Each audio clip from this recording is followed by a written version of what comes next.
West Godavari జిల్లాలో తాడేపల్లిగూడెం నియోజకవర్గంలో ఇంతమంది రైతులు నష్టపోయిన రైతులతో మాట్లాడడం జరుగుతుంది. ఇక్కడ మీరు వెనకాల చూస్తున్నారు, ఇలా వీళ్ళ పంటల్లోకి నీళ్లు వచ్చిన పరిస్థితి. ఈ పరిస్థితి కేవలం ఈ గ్రామానికి చెందే 500 ఎకరాలు. ఇలా చుట్టుపక్కల గ్రామాలు ఈ జిల్లా అంతా కలుపుకుంటే కనీసం 40,000 ఎకరాలు ఇలా నీట మునిగిందని అంచనా. మరి రైతులు ఇంతగా నష్టపోతుంటే ఏ ప్రభుత్వానికైనా ఎందుకు కనిపించడం లేదు? ప్రతి రైతు ఇక్కడ చెప్తున్నారు, అమ్మా ప్రతి ఒక్కరికి కనీసం 14,000 రూపాయలు ప్రతి ఎకరాకి పెట్టుబడి అయింది. చాలా మంది కౌలు రైతులము, అప్పు తెచ్చుకుని పెట్టినాము. కనీసం ఒక్కొక్కరికి 2 లక్షలు అన్న అప్పు ఎంత? కనీసం లక్షల్లో వీళ్ళకి అప్పు ఉంది. కనీసం 2 లక్షలు ప్రతి రైతుకు ఇక్కడ అప్పు ఉంది. మరి ఇలాంటి పరిస్థితుల్లో ప్రభుత్వాలు ఏం చేస్తున్నాయో సమాధానం చెప్పాల్సిన అవసరం ఉంది. వీళ్ళందరూ ఇక్కడ నేను రాగానే అమ్మా మా పొలాలు ఎంతగా మునిగిపోయాయో చూడమ్మా అని వాళ్ళందరూ నీళ్లలో దిగి మరి వాళ్ళ కష్టాలు చెప్పుకునే ప్రయత్నం చేశారు. అందుకే నేను కూడా నీళ్లలో దిగి వాళ్ళ కష్టాలకు రావాల్సిన అటెన్షన్, రావాల్సిన నష్టపరిహారం కోసం ఈరోజు కాంగ్రెస్ పార్టీ కూడా వాళ్ళ కష్టాలలో భాగం పంచుకోవడానికి ఈరోజు మేము కూడా నీళ్లలో దిగి మాట్లాడుతున్నాం.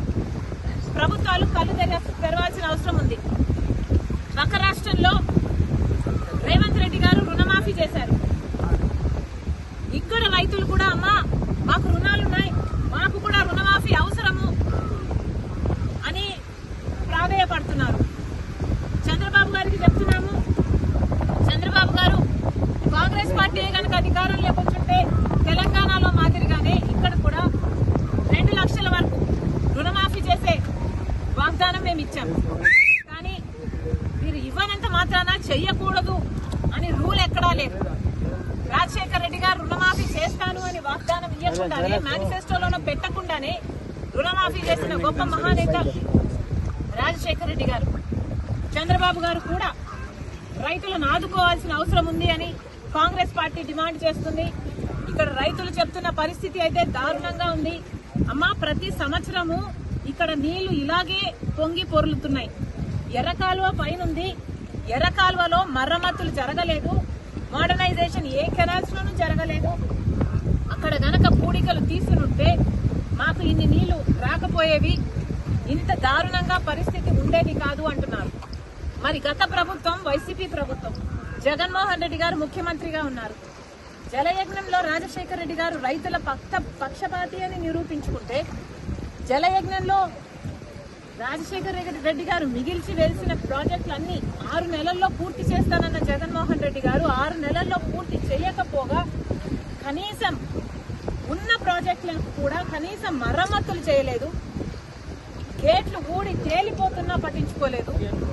ఆఖరికి పూడికలు కూడా తీయలేదు. కట్టెడు మత్తి కూడా ఎత్తి పోసిన పాపాన పోలేదు. కాబట్టే ఈరోజు ఇంతగా నీళ్ళు వచ్చాయి అని ఈ రైతులు చెప్తున్నమాట.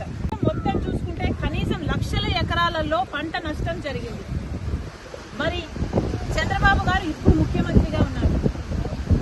గత ప్రభుత్వం వైఫల్యాలను దృష్టిలో పెట్టుకొని మళ్ళీ మీరు అదే పొరపాట్లు చేయకుండా కాలువల మరమ్మతులు వెంటనే చేపట్టాలి.